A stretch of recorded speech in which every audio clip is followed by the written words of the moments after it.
Welcome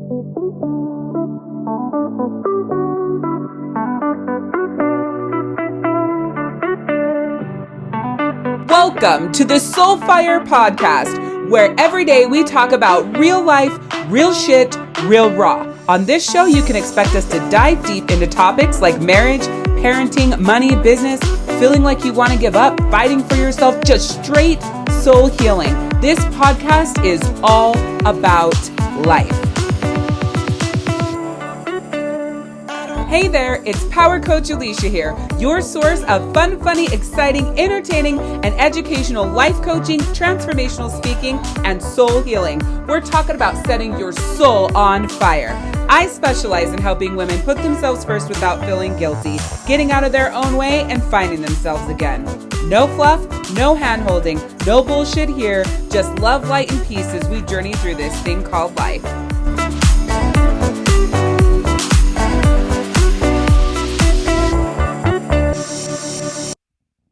Life is life. You're going to go through shit. You're going to have your high highs and your low lows. Shit's going to be fucking hard.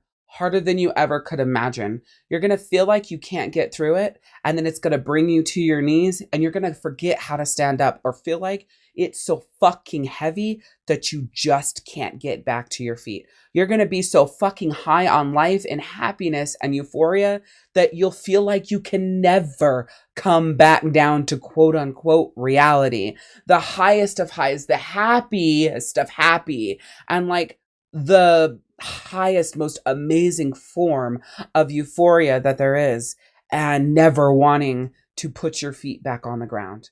That is life. That's why we're here, is to experience those high highs, those low lows, and all the little and big things in between. But as I analyze people and their journey through life, I see a lot of volunteer victims. The volunteer to be on their knees for the foreseeable future, because you know it's not so bad down here. The volunteer to just fucking stack more and more bullshit on their back that they know that they can't handle, but why not? Nobody else is going to do it. Nobody else can do it. They're having a hard time anyways, right? We spend so much time of our lives with those things that bring us to our knees, but the truth is they didn't actually bring you to your knees. You just felt heavy and you volunteered to go lower. And then when you got there, you volunteered to stay there. And anytime you do get back to your feet, you're the first one to volunteer back to that victim and back to your feet and back to victim and back to your feet. You probably heard me start this episode and go, God, I would love to have that euphoria, that high of happiness and like just that peak personal power of life. I'd love to feel that, live that, and be there. Would you? How come you never have? Because life is happening to you? Because shit is going on in life? It's like, if there's destruction happening, you're going, hey, I volunteer. I volunteer as victim to this. Pay attention. Pay attention to how you act in life. Pay attention to when something happens. Pay attention to when life happens and you volunteer to feel like shit. You volunteer for it to be hard. You volunteer for it to be all your fault. I'm sorry. You volunteer to like, I always do this. I'm so sorry. I always do this. You volunteer to be the victim everywhere you go. You talk about your job and how stressful it is all the time and how hard it is for you and frustrating and how exhausted you are. Volunteer victim. You talk about this teenager and how hard it is with this teenager and I don't know what you're going to do and you cry all the time and you just don't know how to get through to them and volunteer victim. You talk about this relationship that you're in and how you guys just don't connect and you just feel so lonely and like they don't understand you and you don't have that love that you really want and that you crave. Volunteer victim. A volunteer victim stays where they're at and complains about it while also raising their hand for any new bullshit that comes along that's going to reinforce all of that. I heard this from Les Brown. He talked about people being volunteer victims, and I don't remember the story he told or where he went after that. But I remember saying that to myself, like, that's going to be a podcast episode. because I see people going through life being a victim. I've talked about depression and anxiety a lot. I've also talked a lot about depression meds and anti-anxiety meds a lot. And one of the things that this attaches to, that volunteer victim attaches to, is like, I've been on antidepressants or anti-anxiety meds for 15 years. I'm at the highest dosage. I've gone from different, brands, and I still feel like shit. That's because you're a volunteer victim. You got on those meds. You did nothing. You didn't do the work. I know you might be thinking, did nothing. Like, I'm still here. I get up every day. I take care of my kids. I go to work. That's not what I'm talking about. I'm talking about soul work. I'm talking about the work that you needed to do when you started those pills so that you created habits that were good for your soul, that made you happy, that brought joy to your life, that illuminated the beautiful soul that you are. So you volunteered to be a victim to these antidepressants for the foreseeable future. And then you complain about the fact that you're struggling so much, you need to get to the doctor and see what they can do. There's only so much anyone or anything can do to help you live life like a survivor. Survivor mentality comes from the action that you take, how you show the fuck up for yourself, what you do to get through that. We talk about emotional intelligence and being self-aware, right? We talk about this because as a volunteer victim, you're not self-aware. You're not emotionally intelligent, right? You're not aware. Well, you are self-aware. Let me rephrase. You are self-aware as in the fact that you know that you're feeling the ways that you're feeling, but you're not self-aware in the ways of like, where did it come from? What triggered it? How did it get here? How many times has this happened? Is there a lesson that I need to learn here, right? So you're aware of those feelings, but you're not analyzing them. And if you don't analyze them, you can't get to emotional intelligence, because emotional intelligence is the action that you take to give yourself what you need when you're feeling those ways. Or more of what you need if you're feeling great, right? It's not just negative. It's being self-aware is the positive and the negative, right? So with that being said, if you show up in life and you're constantly volunteering as the victim, one, people don't want to fucking be around that. So that just reinforces that you really have no one and you feel lonely and people don't like you. So you get to re-volunteer again, right?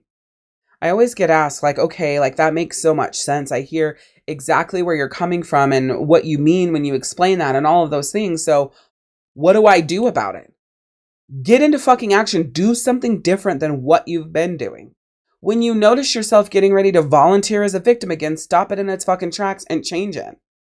When I had a situation happen to me the other day that like really was frustrating, and it was really my fault because I didn't speak up. But when I had that situation happen to me, I wanted to talk to people about it and get their take on it and see like, is this a me thing? Like, am I fucked up with this?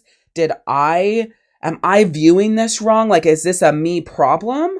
Or am I validated in the way that I feel, right? And so that was like my thought process and just sharing it out. And then I hit a point where I was like, I don't want to share this anymore because now I feel like I've shared it so much that this is me volunteering to just be a victim to it. That this is me going, oh yeah, this is so hard and blah, blah, blah, And it's true, like it sucked and it was hard for me. And I, again, legitimately had a right to feel the way that I was feeling. However, I was starting to get in this mindset of like, okay, you've hit a point where you've shared this so many times. It's time for you to step into the intelligence of what are you going to do about it, right? It's like that shift from being a victim. Yeah, I was a victim. I felt like a victim. I sat in it for a minute because for me, it was true. If it's not true that I'm actually a victim, I will say, you know what? It's just me feeling sorry for myself and I need to get my shit together. And then I'll say what I need to do. I won't even tell the person the situation or the people the situation. I will literally say that. It's just me feeling sorry for myself. So I just need to step into my power and do this, or that, right? And it shocks people because they'll go, wow, that's so crazy that you're that, emotionally intelligent and self-aware and like that in tune with yourself to know like it's not something that you need to talk about because you're just feeling sorry for yourself. However, if what actually happened did make me feel like a victim. Like, I obviously, in a way, I didn't volunteer for it, but it does make me feel like a victim. I'll have those conversations. I'll talk to people, and then I'll hit the point where I'll go, okay, this is now you stepping into volunteer victimhood, where you are feeling sorry for yourself now. And now you're going to continue having this conversation, because now it's about people feeling sorry for you, not you gathering information so that you can, make decisions. And when that happens, I stop sharing with other people. Hey, are you loving this? To get even more soul fire, soul healing products, and to download the free gifts that I have for you, go to soulfirepodcast.com. Again, that's soulfirepodcast.com. I stopped telling them. If they ask me, how I'm doing or how my weekend's going, and I say, oh, I had high highs, low lows. Oh, yeah, you have low lows? Like, what happened? There was just, some lessons that I needed to learn, and so that I could have some growth that was much needed. But I'm doing much better now, and I'm having a great day today, and I'm way more clear on, what I needed to learn from that. See, I don't give any details, because now I'm in a space where I don't want that person or people to write back and have any sort of empathy for me. I'm done. I had enough empathy. I got what I needed. I got the information that I needed, and now it's time to do the work. And so this will happen with me for, it might be a 24-hour period. Not generally. That's a long time for me to sit in how I feel. So I'll sit in my feelings for time, but usually not 24 hours. When I say sit in my feelings, that means I'm not doing anything about it. I'm just allowing myself to feel the way that I feel, and I'm not taking any action. I'm analyzing it from a whole bunch of different angles. I'm looking at how I handled the situation, how other people handled the situation, how it affected me, how I affect them, blah, blah, blah, all of it, okay? But then from there, that's when I step into that action, right? The action that I'm going to take from that emotional intelligence, because I've done the analyzing that I needed to of the situation, so I can decide how I'm going to proceed forward from there. And that's what I'm doing my best to give to you. A volunteer victim doesn't do any of that, right? The volunteer victim says, yeah, that's me. That happened to me. They also trauma bond. They attach to people's like sadness and negative things that have happened and what the other people are going through. And they get on those levels. Volunteer victims are really, really big with trauma bonding. Like, oh yeah, I lost my dad too. I'm still sad about it. I'm devastated. I cry every day. Oh, good. That's a way to be in that, victim mentality. That's a way to attach so that you're still at that same energy, right?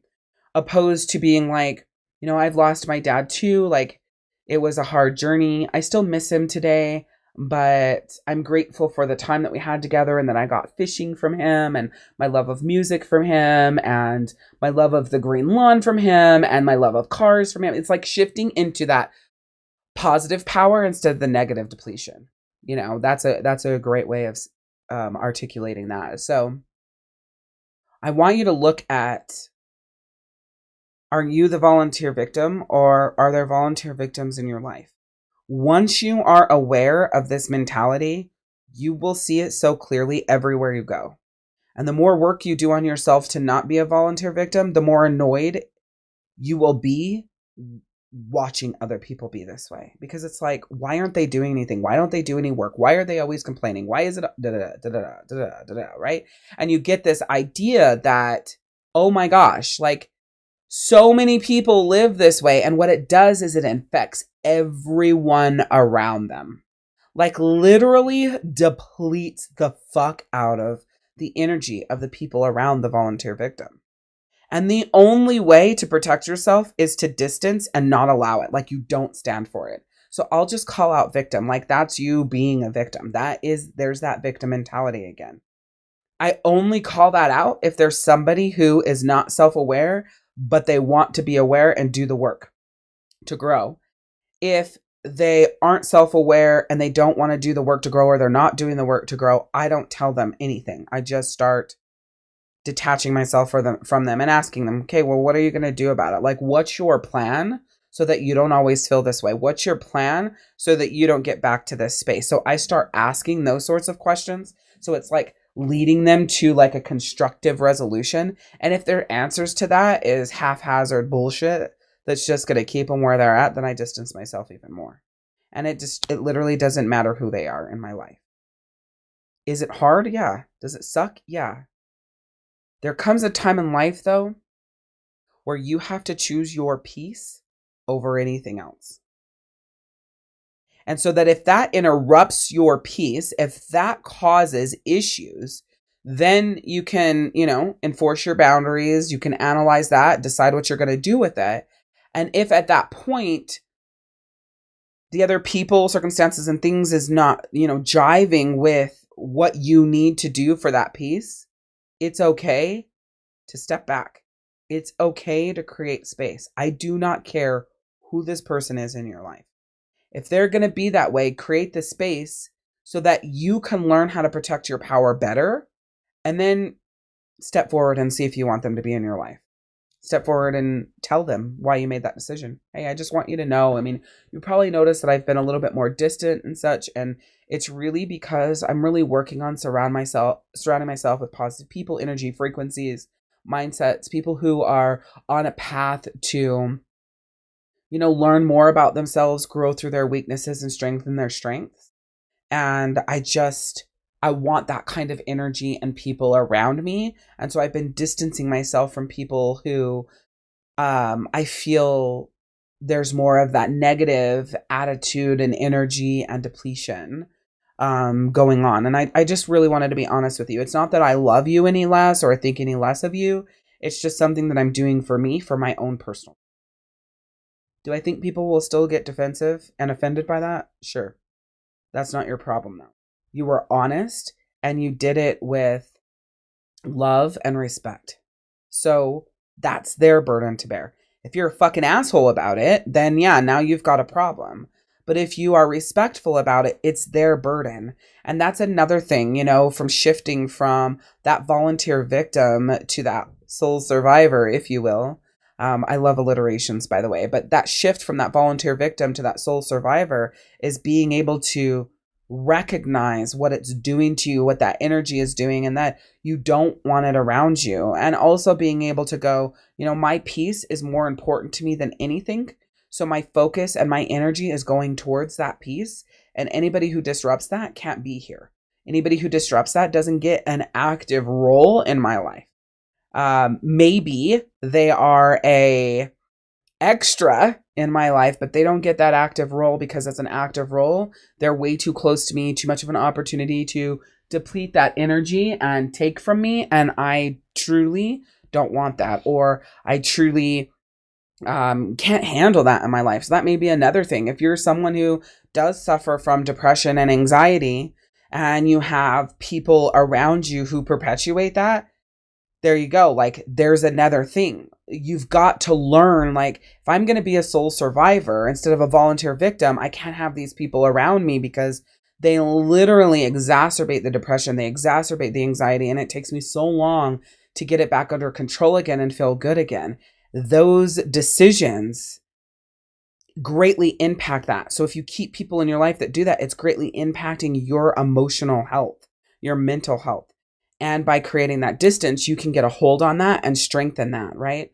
So the point of this episode is to bring to your attention that if you're the volunteer victim, you are literally fucking depleting everybody in your life. You are exhausting them. You are bringing them down. You're making it very hard for them to be around you. They're sick of listening to your stories, I promise you.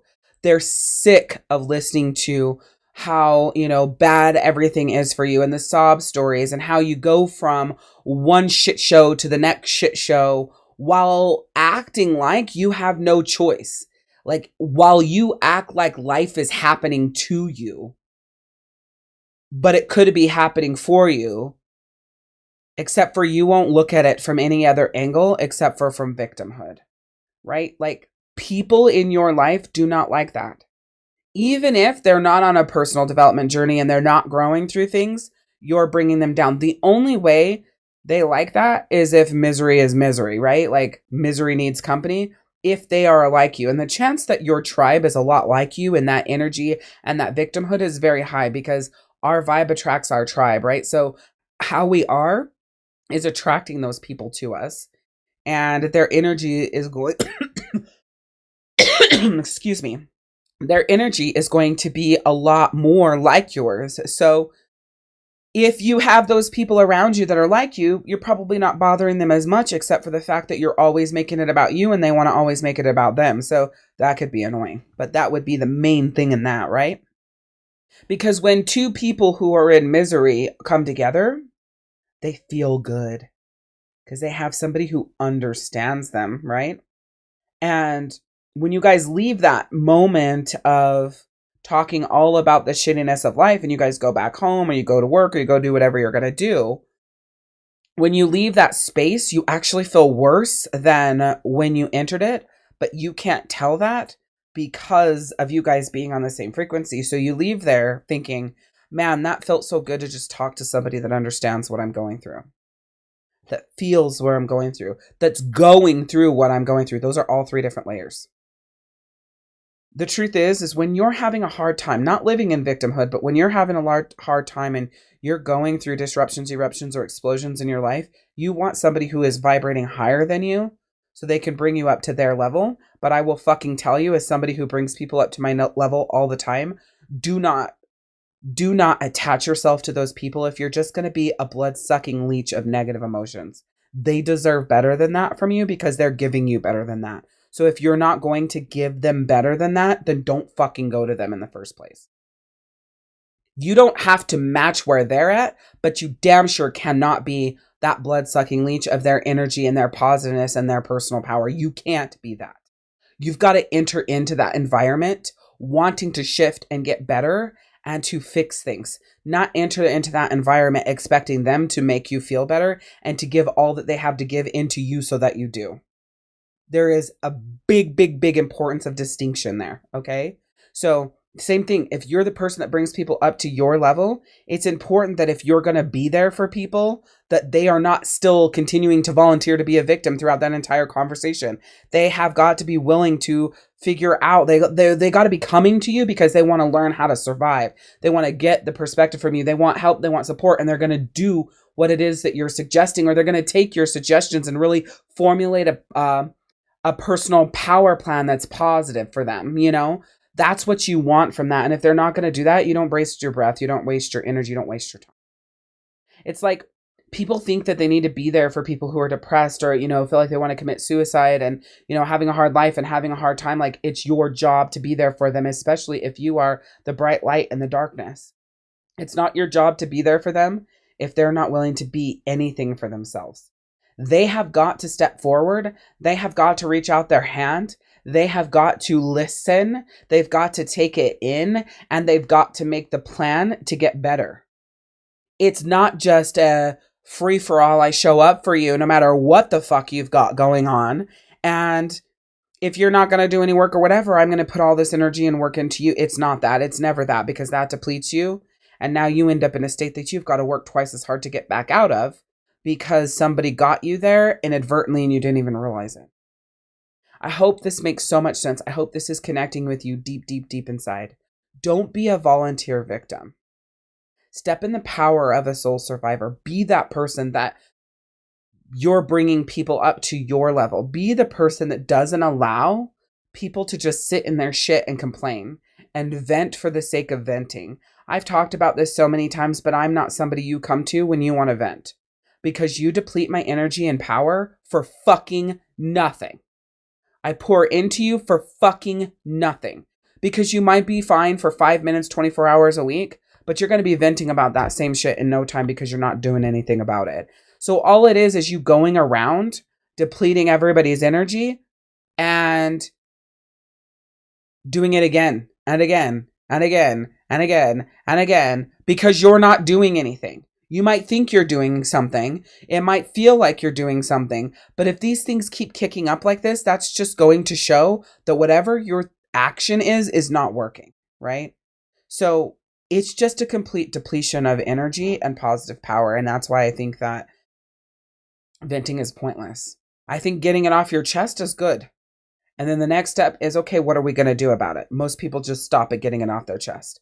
And, you know, I've heard, you know, we don't need to have a solution for everything. Yeah, you do. Yeah, you do. Because if you don't have a solution, the alternative is stuckness.